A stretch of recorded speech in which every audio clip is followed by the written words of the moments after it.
Hi dear students, welcome back to our anatomy channel.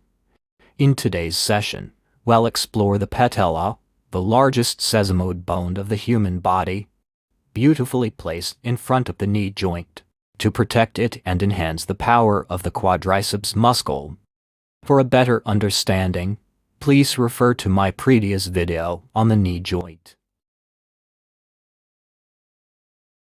The patella is a flat triangular in shape. It is the largest sesamoid bone in the human body, which means it's a bone that develops within a tendon. It's located in front of the knee joint, embedded within the tendon of the quadriceps femoris muscle.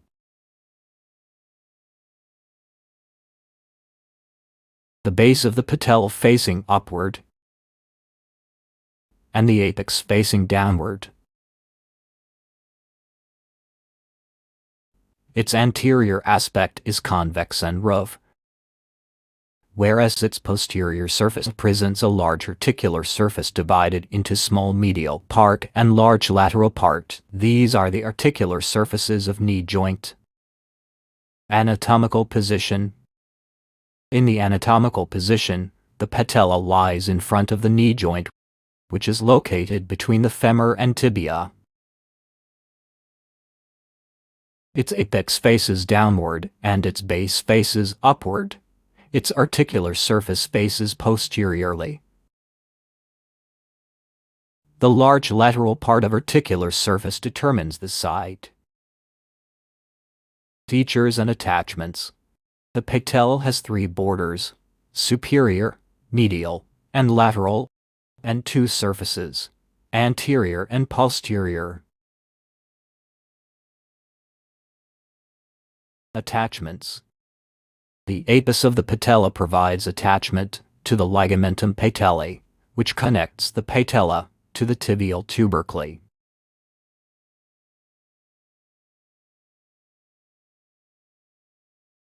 The patella lies in front of the joint, embedded in the tendon of the quadriceps femoris muscle, which is further extended as ligamentum patellae. The patella has superior, lateral, and medial borders.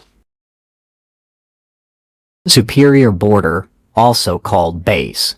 It provides attachment to rectus femoris in the anterior part and vastus intermedius in its posterior part. Lateral border, it provides attachment to vastus lateralis. Medial border, it provides attachment to vastus medialis.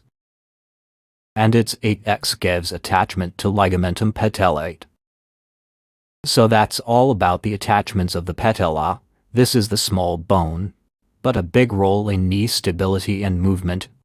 Remember, the quadriceps tendon attaches to the base of the patella, and the patellar ligament continues from its apex to the tibial tuberosity. Ossification. The patella is entirely cartilaginous at birth. The patella ossifies from several centers which appear during 3-6 years and fuse quickly to form a single center. When one or more accessory ossification centers fail to fuse with the main bone, resulting in 2 or 3 separate bone parts, this is the superolateral bipartite patella, which occurs when an accessory ossification center in the superolateral quadrant of the patella fails to fuse with the main bone during development. It is the most common type of bipartite patella, typically seen in about 1–2% of individuals. This variant is usually asymptomatic and discovered incidentally on X-rays. A lateral bipartite patella occurs when an accessory ossification center located at the lateral margin of the patella fails to fuse with the main bone. It is less common than the superolateral type. This condition is usually asymptomatic. A tripartite patella is a developmental variant where the patella ossifies from 3 separate centers that fail to fuse completely. It is usually asymptomatic and found incidentally on X-rays. Lateral tripartite patella is the extra ossification centers are found along the lateral border of the patella, less common than the superolateral type, usually benign and asymptomatic. In superolateral tripartite patella, The additional two fragments are located at the superolateral aspect of the patella. This is the most common type, often mistaken for a fracture but has smooth, corticated margins. Clinical correlations. Abnormal ossification of patella form 2 or 3 separate pieces called bipartite or tripartite patella. This condition can be differentiated from fracture of the patella, as it is bilateral, and the pieces have smooth margins. In tripartite and bipartite patella, the pain occurs due to fibrous tissue irritation between unfused fragments or traction stress from the quadriceps pole, localized tenderness over the patella, pain aggravated by knee extension, squatting, or stair climbing. Dislocation of patella. The patella has natural tendency to dislocate laterally due to upward and lateral pull by the quadriceps femoris muscle.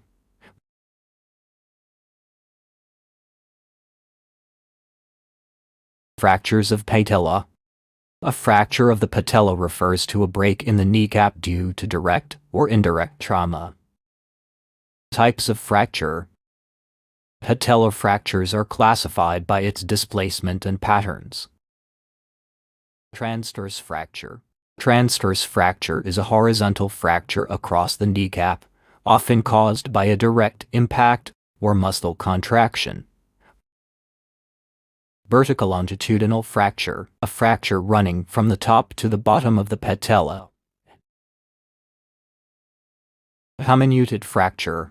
The bond shatters into 3 or more pieces. These can be stable or unstable, and often involve more soft tissue damage.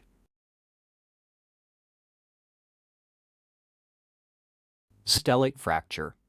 Stellate patella fracture is a comminuted, star-shaped break of the kneecap, typically caused by a direct blow to the knee, such as fall from a height or car accident.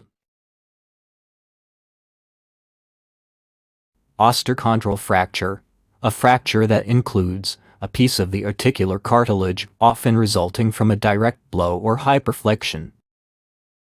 Sleeve fracture, a fracture specific to children and adolescents, where the bony portion is separated from the extensor tendon.